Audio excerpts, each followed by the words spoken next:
Charlie Munger is regarded as one of the sharpest investment minds of the 20th century. He is best known as Warren Buffett's right-hand man at Berkshire Hathaway, one of the moguls of Wall Street and the financial world. Munger's reputation has stood the test of time due to his ability to get to the heart of a problem and his determination to think and dissect complex financial problems using common sense. Munger is a value investor first and foremost, someone looking for companies that hold the potential to increase in value in the long term. He considers anyone who follows this strategy a smart investor. Now, it is worth mentioning that during the initial days at Berkshire Hathaway, Munger's definition of value investing differed significantly from Buffett's. Few know this, but this genius's influence pushed Buffett to change his investment thesis to look for companies at a fair price. Their value proposition was simple and fitting. Alongside looking for companies with potential upside over the long term, their strategy was also entailing looking for companies that are in some temporary trouble that has led to a dip in their share value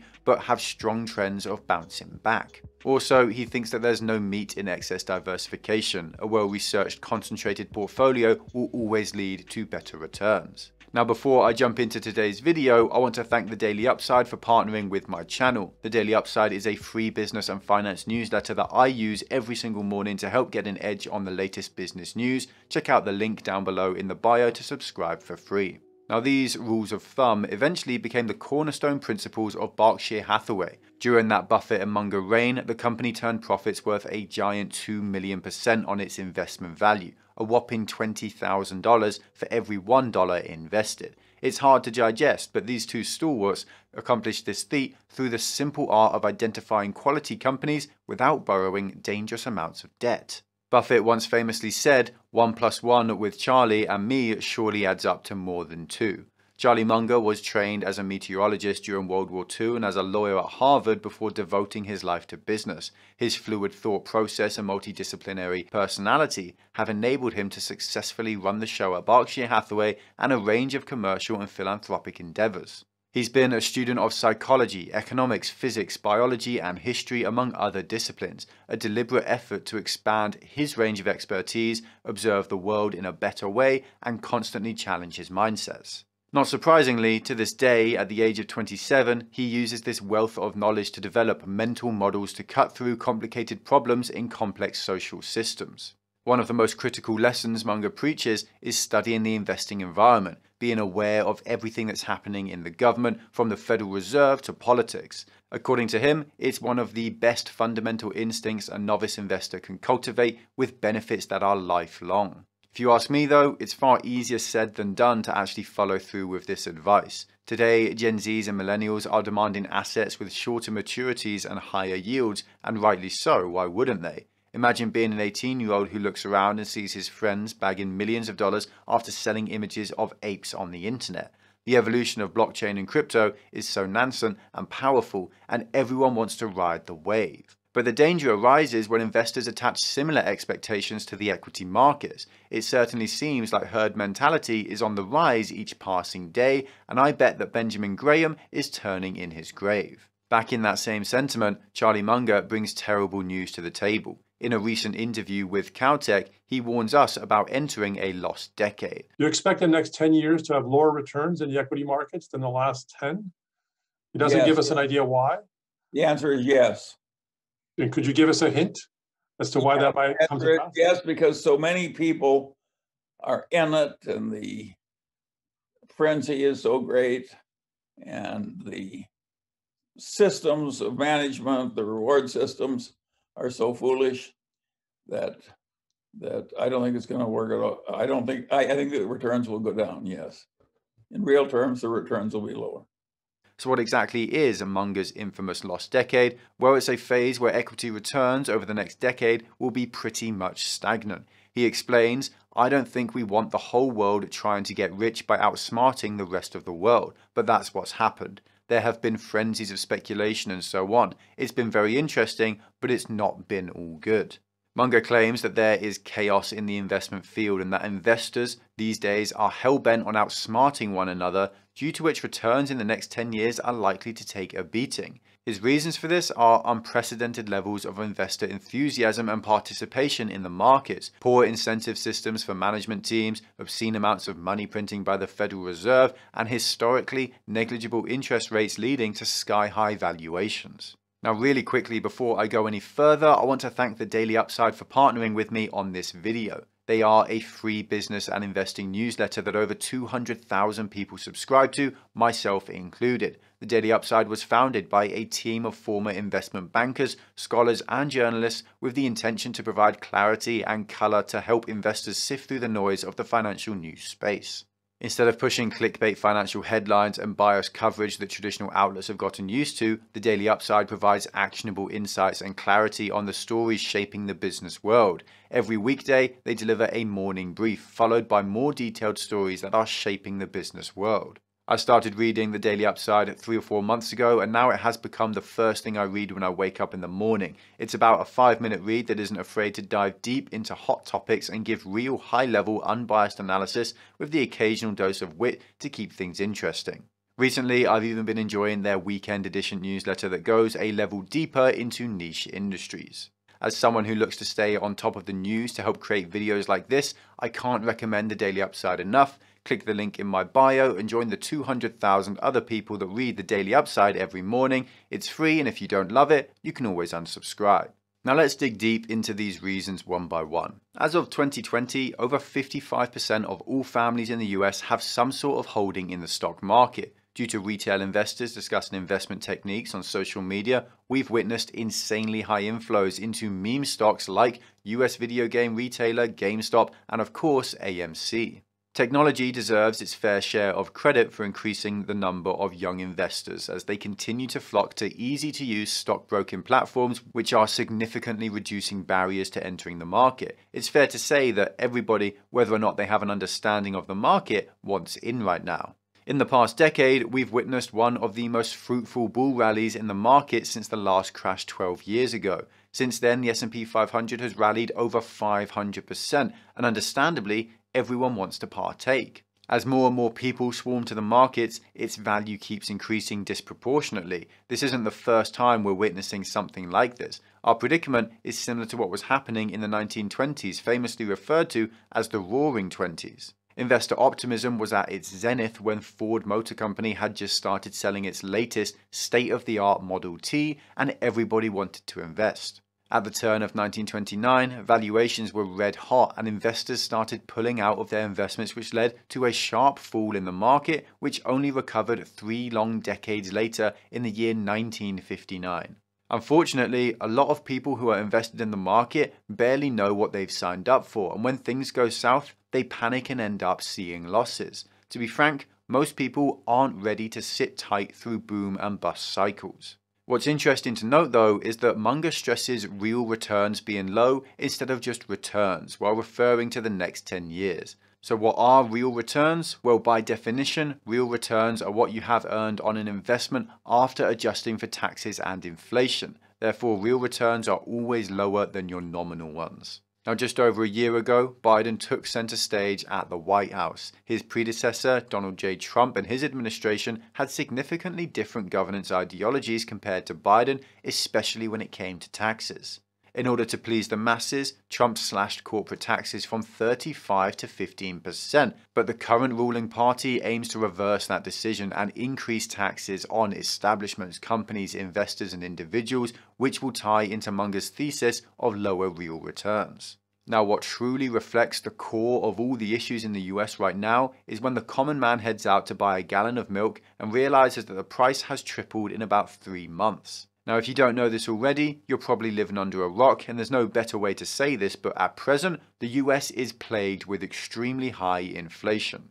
About a year ago, authorities from the Federal Reserve announced an inflation figure of over 7%. Now, one might point fingers at a country like Turkey and say, yeah, well, it's in single digits, so we're probably all right. But in reality, no. It's illogical to draw parallels between the US and Turkey. It's no joke to say that this is the highest recorded inflation in the US in over 40 years. Now, to put things into perspective, a healthy inflation rate for a first world country should really be at around 2%, period. Anything above that could rapidly start corroding away the collective wealth of the nation as commodity prices spike, as we are seeing today, and anything less than that could spiral the country into a state of deflation, which is even worse. Unfortunately, the US has manifested this upon itself. Instead of focusing on sound and ethical governance in the past 5 years, the government has eyewashed citizens to believe that everything is under control. How do they do that? Well, it's pretty simple. Every time a correction was due and the investor sentiment dropped, the Fed would conveniently inject monetary stimulus to artificially revive the economy.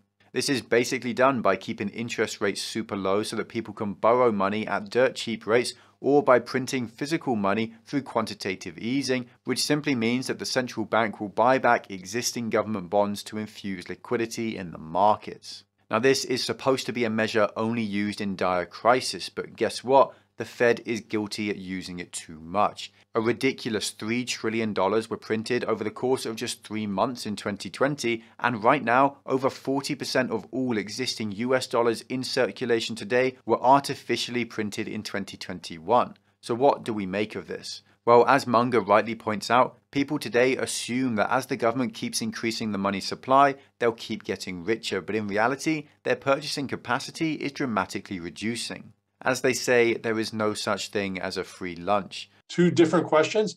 What do you think of the combinations of quantitative easing and large fiscal deficit? And where are they going to lead us? Well, there I've got a very simple answer, and that is, it's one of the most interesting questions anybody could ask. And we're in very uncharted waters. Nobody has gotten by with the kind of money printing we're doing now for a very extended period without some trouble. And I think we're very near the edge of playing with fire. It is remarkable how much we've expanded the money supply, how low interest rates are, and how little initial response there's been on. Remarkable is not too strong a word. Astounding would be more like it. I will let you choose the adjective, Charlie. It's unbelievably extreme. Some European government borrowed money recently for some tiny little fraction of 1% for 100 years. Now that is weird. What kind of a lunatic would loan money to a European government for 100 years at less than 1%? So can I ask you a question that sort of falls out of this, but from a different perspective, which is that for a lot of time, a lot of the policymaking in the world was because capital is scarce. For a long time, the world economies were poor, and since World War II, we've been creating wealth at a very, very high rate. Have the rules changed to some extent because, in some sense, the developed economies are just very wealthy? Well, of course it's changed to some extent because the developing economies are very wealthy. It's changed enormously. In my lifetime, advanced civilization has gotten ahead faster than any century that exists before, and nothing else is even close. Utterly without precedent in real terms. It's unbelievable. I watched the whole damn thing practically because I've lived so long. And it's been absolutely astounding.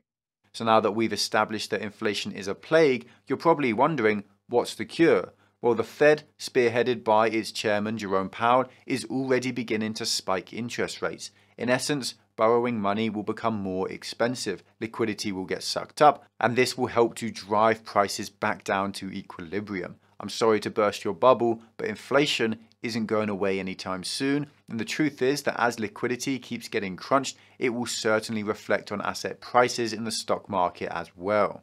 Munger says that one of the greatest ways to avoid trouble is to keep it simple. The system often goes out of control. Now, I'd be making a huge mistake if I took the name of Charlie Munger and didn't discuss one thing that's most important to him: fundamentals. Now, just in the past 5 years, the S&P 500 has doubled, and the reason for that is apparent.